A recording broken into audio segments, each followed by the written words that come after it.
So we're diving into Salman Rushdie's Midnight's Children, and let me tell you, this book, well, it's a trip. History, fantasy, amazing writing, you name it. One of those books that really sticks with you. It really is. And to help us unpack it all, we have a real expert in post-colonial literature and magical realism. Yeah.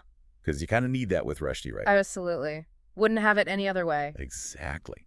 So let's just jump right in. Right off the bat, we meet Saleem Sinai, our narrator, and he's in a bit of a predicament.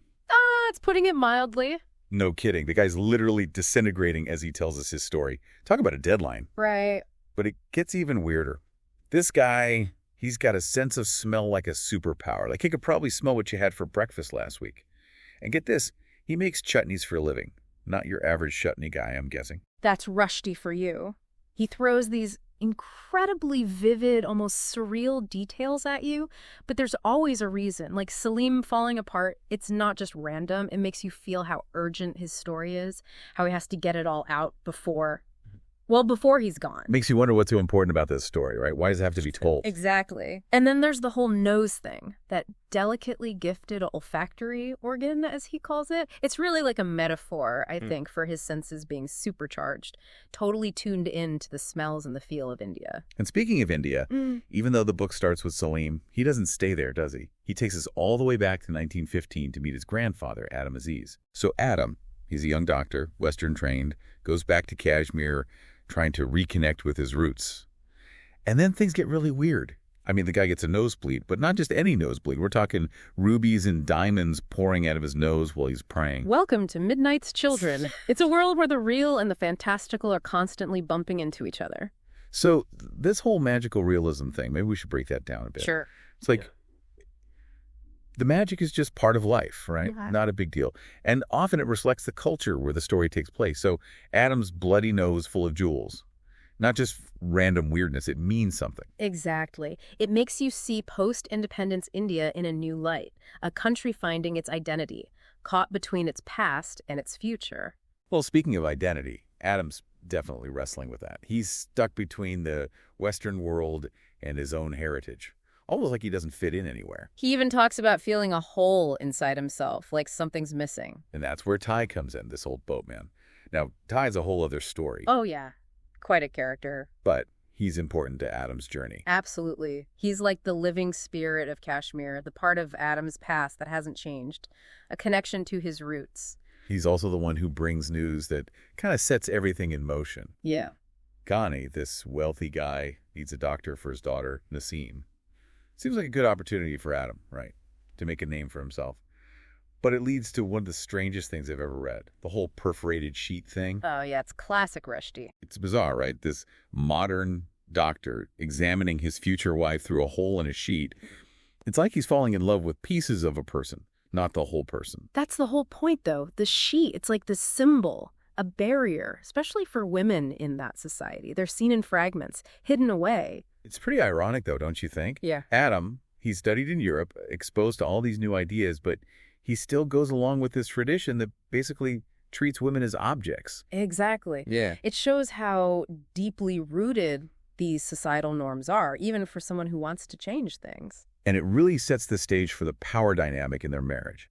Naseem, she starts off as this timid, hidden figure, but then she becomes this force of nature, the Reverend Mother. She controls everything and everyone around her. It's almost like she takes that thing, that sheet that was meant to control her, and she turns it into her own tool. You know, she becomes the one in control. Right, it's like she flips the script. Exactly. And then Rushdie throws in this optimism epidemic sweeping through India. 1942, things are changing. There's this feeling in the air. It's like this moment of hope, everyone looking towards the future, even if it seems a little absurd, you know, an optimism epidemic. Right, and we see this optimism in Mian Abdullah, the hummingbird.